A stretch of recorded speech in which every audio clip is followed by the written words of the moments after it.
Hi, my name is Sapphire Jackson, and I have PCOS. Hi, I'm Hot Mess, and I have PCOS. I'm a stand-up comedian.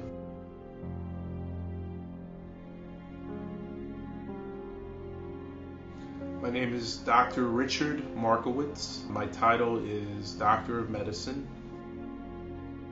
I'm also a clinical assistant professor at the Hofstra University Medical School.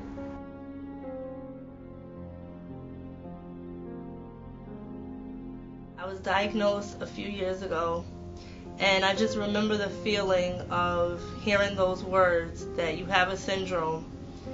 And it didn't really hit me at first. The doctor gave me a bunch of papers to read and brochures and things like that, and I pretty much just took the brochures and threw them in my glove compartment and drove off. I didn't really pay much attention to it, but I remember looking in the mirror one day and seeing a lot of changes in my appearance. I noticed that my hair was falling out. I was starting to get like little skin tags on my body. And then I started getting this very strong and severe abdominal pain close to my pelvic area. And I just kept saying, oh my God, what is this? What am I feeling? Not really noticing at the moment that this was the symptoms of PCOS because I didn't do the research in the beginning. The symptoms of polycystic ovarian disease can vary quite a bit depending on women and depending on, genetic predispositions. But the main symptoms that you see are things that you would normally see with testosterone production.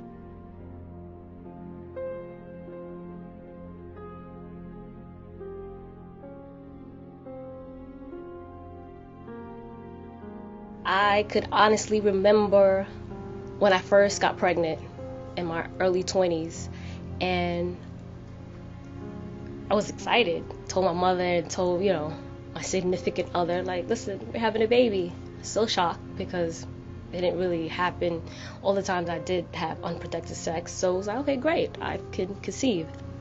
I think 7 to 10 weeks miscarried. I could say for the first time in my life I was speechless. But overall, it was okay. We could still try. So when a woman has polycystic ovarian disease and she's producing really less estrogen and more testosterone, it's creating an environment that's not really helpful, if you want to call it, or suitable for production of a fetus.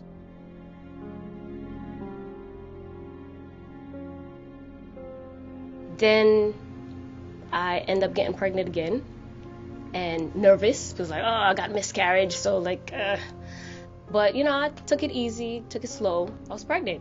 I'm happy. The first sonogram I had, and the doctor said, do you see this? And I seen this big old grapefruit looking circle. I was like, oh, that's the baby? He was like, no. I was like, that's not the baby? He was like, no, that's your ovary.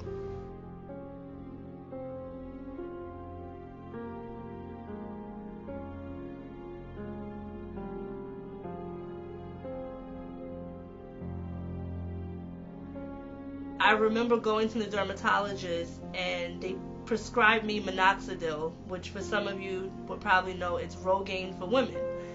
And I spent $35 on this little bottle, and I go home and I'm staring at this bottle trying to figure out if at the age of 24 or 25, going on 25, if I want to start using women's Rogaine. This is something that I didn't think that I would face until my 50s, 40s at least, but not in my 20s. I then tried it, and my hair started falling out even more. I started getting hair on my face.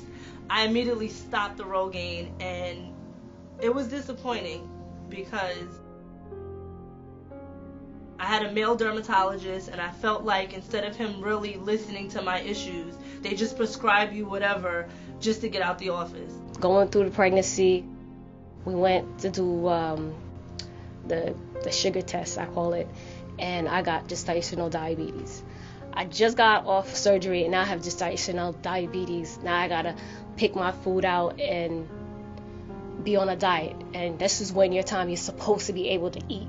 The other big problem with polycystic ovarian disease is that women get this type of what we call truncal obesity, and they have a higher predisposition to diabetes. And a lot of times we treat them with glucophage, which helps to reduce these risks. But in general, polycystic ovarian disease in many cases is not treated, except for the things that it affects. Had the baby early, a late preemie. Cool, baby's all right, healthy. We're happy. Then go to a annual, and he goes, by the way, you have PCOS. Okay, what does that mean? I don't know. Okay, and walks out the door. I have my good days and my bad days. With the PCOS, I'm very emotional some days. The hair problem is definitely something that bothers me. I'm concerned about my kids being teased, if I do go bald, because that's how I feel. It is male pattern baldness. That's what they call it when you start losing your hair with the syndrome. It's very scary. Women and men produce hair in the same areas in general, but women have usually less of it because they don't have as much testosterone. They have estrogen. So you'll see women with mustaches and even little beards and hair in areas where they really shouldn't have hair.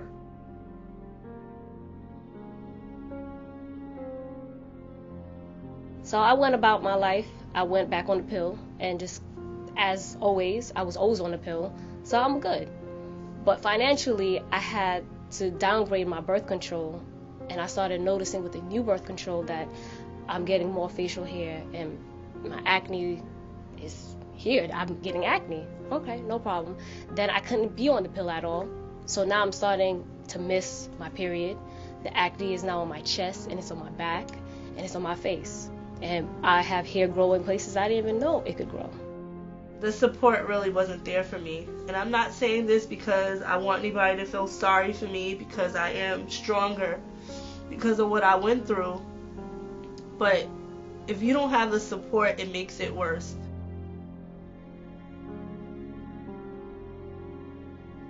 Looking on the internet and people being PCOS aware on Facebook, and I was like, oh, I got that. Oh, she got that too. Starting to research it, because now I'm like, I have this adult acne. I'm doing everything. I'm going Clearasil, Neutrogena, black soap, and it's not clearing up. So now I'm going in and I'm doing research, and I'm like, this is PCOS, and the doctor just said, oh, by the way, you got PCOS. Like, really? So I had to educate myself. It's tough. I can't even express to you how many nights I just cried, just like asking God, why do I have to go through this? But I know that it is a learning experience, and I'm going through this for a reason. He wouldn't put more on me than I can bear. I know that, so I try to stay strong. My GYN, and I understand my GYN is not his job because he's the GYN, but you could have gave me a little basic. My primary physician, I told you what I had. You still should have gone into it. She didn't. So now it's on me to find out how to eat, what to do, and now it's my problem. So I'm just moving forward.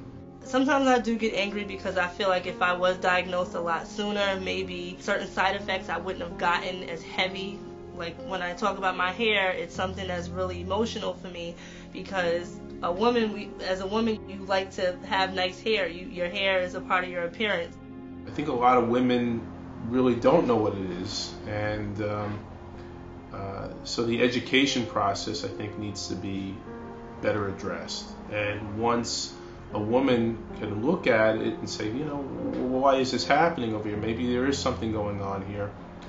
And getting to a doctor who can make the diagnosis, I think that's going to be helpful. Conceiving, is it possible for me to have a number 2? I don't know.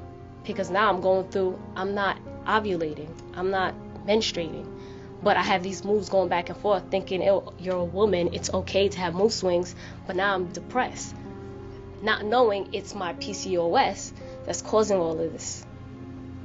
By the way, you have PCOS.